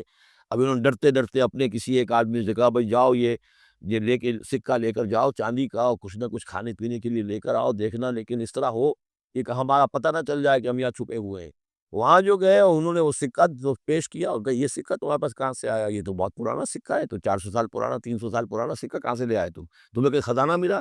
بہرحال اس حوالے سے اب وہ جو ہے وہ پکڑے گئے، ان کی حالت جو ہے وہ جو بات سامنے آ گئی۔ لیکن جب بات سامنے آ گئی تو اب ان کا بہت وہ عزت کی گئی، اس لیے کہ اب تو جو ان کا مذہب تھا در حقیقت پوری مملکت کا مذہب وہی ہو چکا تھا، تو صورتحال تو تبدیل ہو چکی ہے۔ پھر یہ کہ اس کے بعد تفصیل معلوم نہیں ہے کہ غالباً وہ جا کر اپنی اسی غار میں وہ سو گئے ہیں، یا دوبارہ اللہ نے ان پر وہیں پر موت طاری کر دی ہے، اس کا دروازہ بند کر کے، اور اس پر ایک تختی لگا دی گئی ہے۔ یہ اصحاب کہف ہے۔ گبن کی جو ہے یہ decline and fall of Roman empire, اس میں بھی یہ 7 سلیپرز، 7 سونے والے، ان کی کہانی موجود ہے۔ یہ چیز جو ہے گویا کہ رومن لٹریچر کے اندر موجود تھی، اس کا جو ذکر موجود تھا، اور قرآن مجید میں یہ امتحاناً سوال کیا گیا حضور سے، تو اس کا جواب دیا گیا۔ تو یہ 300 برس تک کچھ لوگوں کو سلا دینا، یہ اللہ تعالیٰ کے نزدیک تو کوئی بڑی بات نہیں ہے، تمہارے نزدیک ام حسبت ان اصحاب الکہف والرقیم کانوا من آیاتنا عجبا اذ ابى الفتية الى الکہف، جبکہ وہ نوجوان آئے اپنے اس غار میں، فقالوا، اور انہوں نے کہا ربنا آتنا من لدنک رحمتا، پروردگار اب خاص اپنے خزانہ فضل سے ہمارے لیے رحمت کا بندوبست فرما، وہیّ لنا من امرنا رشدا، اور ہمارے لیے ہمارے معاملے کے اندر جو ہے وہ کوئی عافیت کا بندوبست فرما۔ فضربنا علی آذانہم، تو ہم نے تھپکی دے دی ان کے کانوں پر، فی الکہف سنین عددا، اسی وہ غار کے اندر جو ہے وہ سوتے رہے کئی سال۔ ابھی یہاں اس بات کو نہیں چھیڑا کتنے سال، سنین عددا، متعدد سال وہ سوتے رہے۔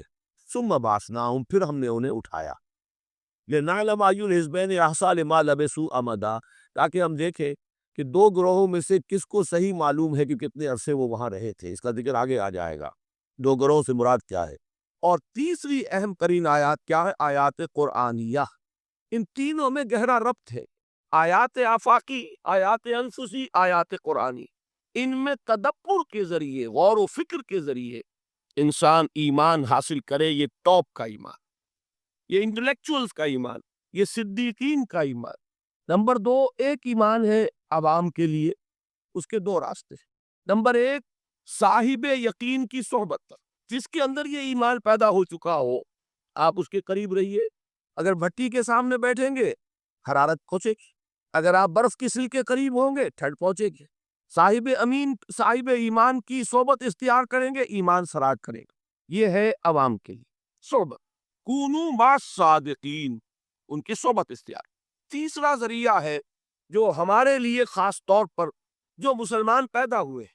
اب ایک بچہ ہے 7 سال کا، آپ نے نماز پڑھنے کی عادت ڈال دی، پڑھ رہا، اگرچہ غیر شعوری عمر سے شروع کر دیا، اس روزہ رکھتا ہے، 9 برس کا ہو گیا روزہ رکھنا شروع کیا۔ یہ اعمال جو ہیں ان سے بھی ایک یقین پیدا ہوتا، جیسے یقین سے عمل پیدا ہوتا ہے ایسے ہی عمل سے بھی یقین پیدا ہوتا ہے۔ جب مداومت کرتے رہیں گے اس پر تو اس سے بھی ایک یقین کی کیفیت انسان میں پیدا ہو جائے۔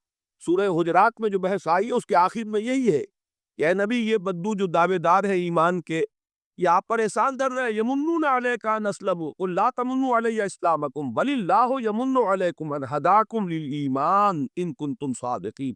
یہ آپ پر احسان در رہے کہ ایمان لے آیا، نبی ان سے کہیے مجھ پر اپنے ایمان کا کوئی احسان نہ دھرو، اپنے اسلام کا، بلکہ اللہ تم پر احسان دھرتا ہے کہ اس نے تمہیں ایمان کے راستے پر ڈال دیا ہے۔ جب اسلام پر آ گئے ہو تو عمل کرتے رہو گے، ان تطیعوا اللہ ورسولہ، اگر عمل کرتے رہو گے تو اس عمل کے ذریعے سے بھی تمہارے اندر ایمان پیدا ہو جائے گا۔ تو یہ 3 راستے ذہن میں رکھیے۔ جو عوام ہے، غور و فکر، سوچ بچار، اس کی صلاحیت نہیں یا مواقع نہیں، ان کے لیے یہ 2 راستے، یقین بذریعہ عمل اور یقین بذریعہ صحبت۔ یہاں سے اٹھا رہے ہیں لوگوں کو، بار بار یہیں آ جاتے ہیں، اور اب یہاں پر اچھی لائن کو دقت ہوتی، یہاں پہ کوئی صاحب پہلے سے روک دیا کرے نا جو بات میں گڑبڑ ہوتی۔ تو ایک ایمان ہے انٹلیکچوئلز کا، صدیقین کا، جن کو قرآن کہتا ہے اولو الالباب الذین یعقلون ان فی خلق السماوات والارض واختلاف اللیل والنہار لآیات لأولی الالباب، ہوش مندوں کے لیے، عقل مندوں کے لیے، غور و فکر کرنے والوں کے لیے، اصحاب دانش و بینش کے لیے ہماری کائنات میں ہماری نشانیاں ہیں۔ غور کرو اور ہمیں پہچانو، خود اپنے اندر جھانکو اور ہمیں پہچانو، اور ہماری آیات جو ہیں ہمارے کلام کی، اس کی آیات جو ہیں ان میں وہ ایمان رچا بسا ہوا ہے، ان پر غور کرو، غوطہ زنی کرو۔ قرآن میں ہو غوطہ زن ہے مرد مسلمان۔ یہ ہے ٹاپ کا ایمان، یہ ہے اصل وہ ایمان کہ جو مطلوب ہے۔ اب باقی حضرات جو ہے ان کے قریب رہیں گے، ایمان حاصل کر لیں گے، اور جو اعمال اللہ نے بتائے ہیں ان پر عمل کرتے رہیں گے، ایمان۔ اب دوسری بات کی طرف آئیے، نفاق سے کیسے بچا جائے، اس کے لیے بھی 3 عمل ہوئے۔ پہلی چیز اور 2 چیزیں تو وہ ہیں کہ جو سورہ منافقون ہی کے دوسرے رکوع میں بیان ہوئی۔ پریونشن کیسے ہوگی، بچو گے کیسے؟ دوام ذکر، اللہ کو یاد رکھو۔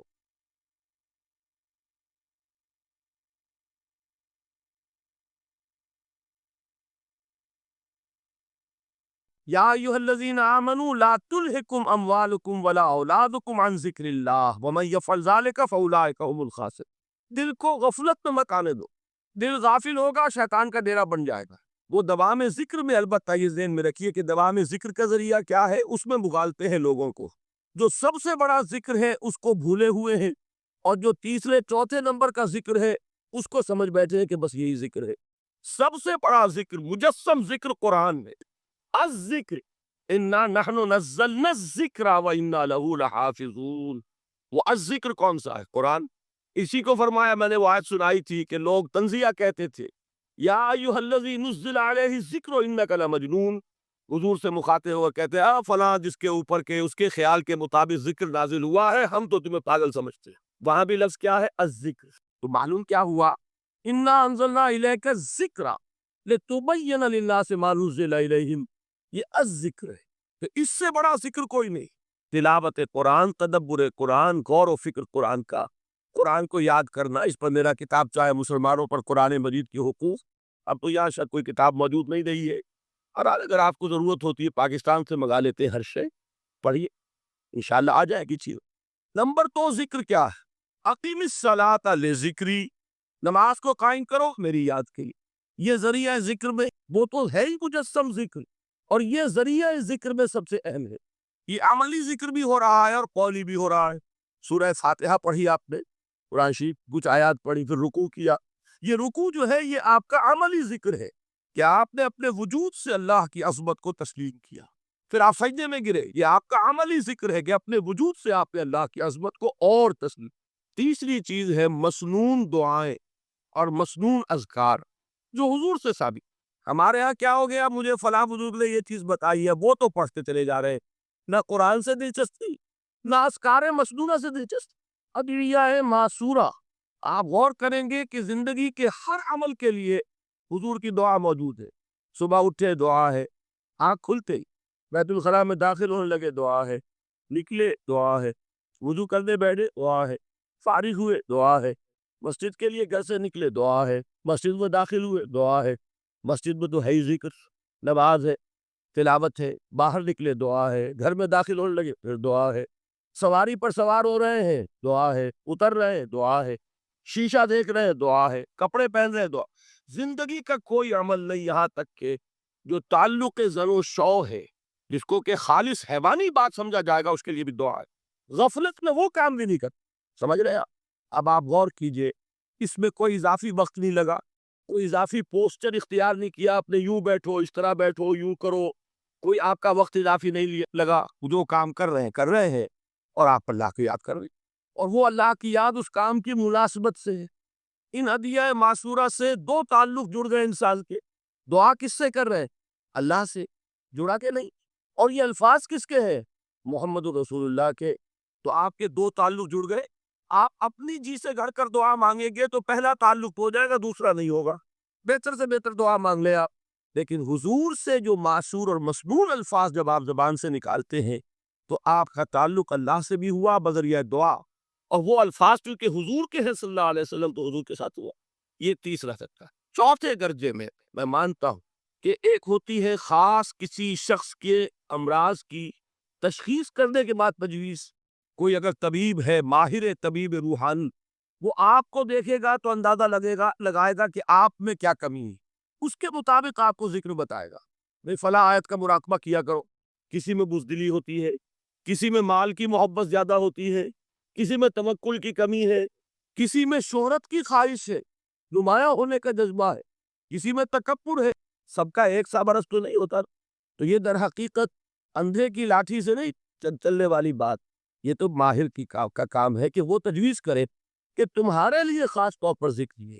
در حقیقت ہمارے جو یہ سلسلے تھے سلوک کے، بڑے ماہر ہوتے تھے یہ لوگ، بڑے ماہرت ان بات. یہ جو علم نفسیات ہے اس کے ہمارے صوفیاء سے بڑھ کر کبھی کوئی عالم گزرا ہی نہیں دنیا میں. فرائیڈ کیا ہے اور ایڈلر کیا ہے اور یونگ کیا ہے، بچے ہیں. ہمارے صوفیاء کرام نے جس طرح انسان کی نفسیات کو سمجھا اور وہ ان کی مناسبت سے تجویز کرتے تھے. لیکن اس کو رکھا جائے گا چوتھے نمبر پر. جیسے مولانا احمد علی صاحب فرمایا کرتے تھے، بھائی اس آیت کا مراقبہ کیا کرو. مراقبے کیا مانی؟ ابھی لوگوں کو ان الفاظ کو بھی ہم نے خام خواہ کچھ خاص ایک شکل دے دی. مراقبہ کیا؟ توجہ کرنا، دھیان کرنا، خاص اس آیت کے اوپر، اس کے معانی پر اپنے ذہن کو جمانا. وہ کیوں ہے؟ تاکہ آپ کے اندر جو کمی ہے اس کی تلافی اس سے. لیکن یہ کہاں آئے گا؟ چوتھے نمبر. سمجھ گئے؟ تو نفاق سے بچنے کا ذریعہ، پریونشن کیا ہے نفاق سے؟ دوام ذکر. نہ تمہیں تمہاری اولاد، نہ تمہارے اموال، نہ تمہاری تجارت، نہ کاروبار اللہ کے ذکر سے غافل نہ کر سکے. پنجابی میں کہتے ہیں کہ ہتھ کارول اور دل یار. کام کر رہے ہیں آپ، لیکن یہ کہ دل اللہ کے ساتھ لگا ہوا ہے، زبان تر ہے اللہ کی یاد سے. جو قرآن یاد ہے، گاڑی میں آپ بیٹھے جا رہے ہیں، 2 گھنٹے آپ کو کار میں لگانے ہیں، قرآن شریف پڑھتے جائیے. اس سے بڑا ذکری کوئی نہیں. یہ ہے پریونشن. اب اگر مرض ہو جائے تو کیا؟ اس کے لیے 2 چیزیں ضروری ہیں. ایک دیکھیے عجیب ہے، یہ نفاق کا علاج انفاق سے. صرف ایک الف لگانا. انفاق کے معنی اور ہے. یہ بنا ہے کس سے؟ نفقت الدراہم، پیسے ختم ہو گئے، مک گئے. یا نفق الفرس، گھوڑا مر گیا. تو مال کو کھپانا، لگانا اللہ کی راہ میں. اگر دل میں نفاق کی کوئی آلائش آئی ہے تو اس کا ازالہ ہوگا انفاق فی سبیل اللہ سے. مال اللہ کی راہ میں دیجیے، صدقہ کیجیے، خیرات کیجیے، دیجیے، اللہ کے دین میں لگائیے. جتنا لگائیں گے نفاق دھل. اس لیے کہ اصل سبب نفاق کا ہے ہی حب دنیا، دنیا کی محبت، لہذا اس کا ازالہ ہوگا جو سب سے محبوب شے ہے مال، انہ لحب الخیر لشدید، مال محبوب ترین ہے کہ نہیں، لہذا اس کو اللہ کی راہ میں لگائیں گے تو وہ نفاق دھل جائے۔ اور ایک اور چیز ہے جو بہت اہم ہے، بہت ہی شعوری طور پر اس کا اہتمام کیجئے، جس وقت دین کے کسی فرض کی انسان کو سمجھ آ جائے، اس کا شعور پیدا ہو جائے، پھر ڈیلے نہ ہو، ذرا سا ڈیلے جو ہے اس پر عمل کرنے میں، یہ در حقیقت نفاق کو جڑ پکڑنے کا موقع دینا ہے۔ امیڈیٹ ایکشن، ایک بات سمجھ میں آ گئی، فوراً عمل۔ اس میں شیطان کیا کرتا ہے، ذرا ٹھہر جاؤ، ابھی دیکھو یہ فرض ہے، یہ ذمہ داریاں ہیں، یہ کرنا ہے، اور پھر لگا دینا اپنے آپ کو۔ بہت سے لوگ کہتے ہیں بس یہ ریٹائرمنٹ کے بعد تو سارا میں دین کے لیے وقت کر دوں گا۔ اول تو خدا کے بندے تمہارے دل رہ کیا جائے گا ریٹائرمنٹ کے بعد، سارا تو کھپ چکو گے، رہ کیا جائے گا۔ دوسرے یہ کہ یہ بھی جان لیجئے کہ کار دنیا کسے تمام نہ کر، ریٹائرمنٹ کے بعد کون فارغ ہو جاتا ہے؟ بیٹوں بیٹیوں سے فارغ ہوئے تو پوتے پوتیاں موجود ہیں، نواسے نواسیاں موجود، کبھی بھی وہ بوجھ ختم نہیں ہوتا زندگی کا۔ وہ تو یہ کہ آج بات سمجھ میں آئی ہے تو آج عمل ہونا چاہیے۔ قرآن مجید میں سورہ انعام میں بڑی شدید وعید آئی ہے، الفاظ ہیں یہ، وَنُقَلِّبُ أَفْئِدَتَهُمْ وَأَبْصَارَهُمْ كَمَا لَمْ يُؤْمِنُوا بِهِ أَوَّلَ مَرَّةٍ۔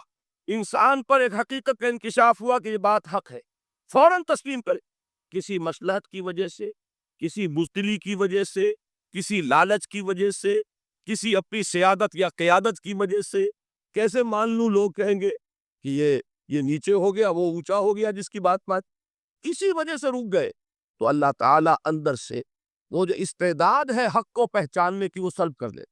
وَنُقَلِّبُ أَفْئِدَتَهُمْ وَأَبْصَارَهُمْ، ہم الٹ دیں گے ان کے دلوں کو بھی اور ان کی آنکھوں کو بھی، جو كَمَا لَمْ يُؤْمِنُوا بِهِ أَوَّلَ مَرَّةٍ، اس لیے کہ وہ پہلی مرتبہ جب انکشاف حق ہوا ہے وہ ایمان دلا ہے۔ اس کا میں ایک واقعہ آپ کو سنانا چاہتا ہوں کہ کس طرح صحابہ کرام پر بھی وقتی طور پر یہ واقعہ اگر صحابہ کرام کا نہ ہوتا تو یہ حقائق سمجھ میں نہ آتے۔ غزوہ تبوک کے موقع پر یہ میں جملہ انکمپلیٹ رہ گیا، ضعف ایمان کا حملہ ہو جاتا تھا، نفاق کا نہیں معاذ اللہ، لیکن ضعف ایمانی کی اگلی منزل شروع ہو جاتی ہے نا نفاق، جہاں جھوٹ بولنا شروع کیا نفاق، جھوٹی قسمیں کھانی شروع کی سیکنڈ سٹیج، اور جہاں مومنین صادقین سے بغض اور عداوت پیدا ہو گیا وہ تھرڈ سٹیج۔ تو وہ ضعف ایمان کا کیسے ہوتا ہے یہ حضرت کعب ابن مالک نے بڑی تفصیل سے بیان کیا ہے۔ غزوہ تبوک کے موقع پر جہاں منافقین نے قل انی امرت ان اعبد اللہ مخلصا لہ الدین، کہہ دیجئے نبی مجھے حکم ہوا ہے کہ میں اللہ کی بندگی کروں، اس کے لیے اپنی اطاعت کو خالص طور سے۔ یہاں میں چاہتا ہوں تھوڑی سی وضاحت کروں، دیکھیے عبادت کے آپ یوں سمجھیے کہ ایک عبادت کا ظاہر ہے اور ایک عبادت کی اصل حقیقت، پھر یہ کہ ایک اس حقیقت میں بھی ایک روح ہے اور ایک اس کا جسد، ایک اس کے رسومات ہے۔ رسم کہتے کسی سے کی ظاہری شکل، عبادت کی رسم جس کو مراسم عبادت کہتے ہیں۔ یہ مراسم عبودیت کیا ہے؟ جس کی آپ عبادت کرتے ہیں، اس کے سامنے جھکتے ہیں، اس کے سامنے ادب کے ساتھ کھڑے رہتے ہیں، اس کے کچھ حمد کے ترانے گاتے ہیں، اس کے سامنے سجدہ کرتے ہیں، ان کو ہم کہیں گے مراسم عبودیت۔ رسم کہتے ہیں کسی چیز کی ظاہری شکل پر، یہ حروف ہے، اور یہ رسم جو ہے رسم الخط، اسی طرح یہ قرآن اور یہ اس کا رسم عثمانی ہے، اس کا لکھا ہوا جانا جیسے کہ یہ رسم اللہ ہے۔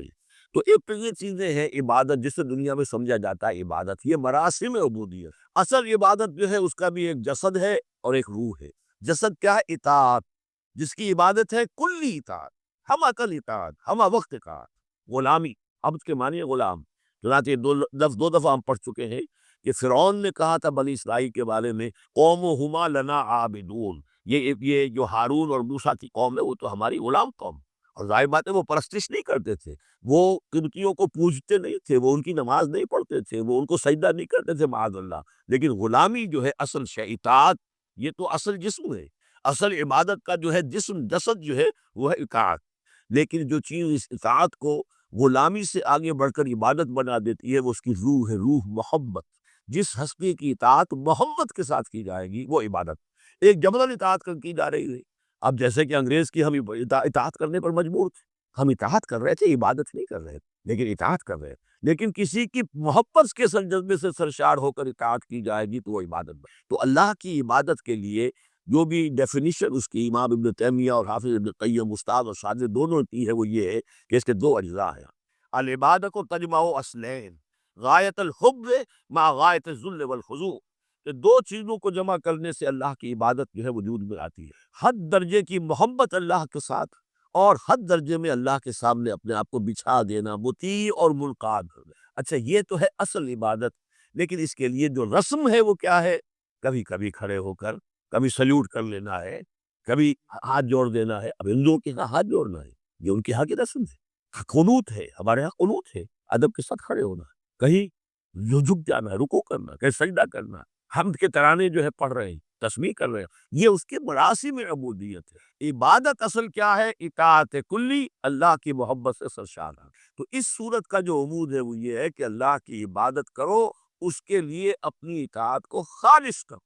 اطاعت میں آپ نے کسی اور کو شامل کر دیا، انڈیپینڈنٹ آف ہم، اللہ کی اطاعت سے آزاد، مستقل بذات اطاعت، یہ شرک ہے، اور وہ اطاعت اللہ کو قبول نہیں۔ وہ منہ پر دے مارے گا، یہ مجھے 25% اطاعت نہیں چاہیے آپ کی، آپ لیجیے اپنے سٹ پاس رکھیے، مجھے تو چاہیے 100%۔ ادخلوا فی السلم کافہ، اور ہم سمجھتے ہیں کہ ہم 5-10% بھی ٹرخا لیں گے اللہ تعالیٰ کو، تب بھی ہمیں جنت کو دے ہی دے گا۔ یہی ہے اصل میں ہمارا جو اگر تو دنیا کی زندگی میں گم ہو گئے، جیسے کہ اقبال نے کہا ہے کہ کافر کی یہ پہچان کہ آفاق میں گم ہے، اور مومن کی یہ پہچان کہ گم اس میں ہے آفاق۔ دنیا میں رہو، طالب دنیا نہ بنو، طالب عقبہ، طالب آخرہ۔ دنیا میں رہو، برتو استعمال کرو، تمہارے لیے پیدا کیا گیا، بھائی برتو، متاع ہے، برتنے کی شے ہے، ہاں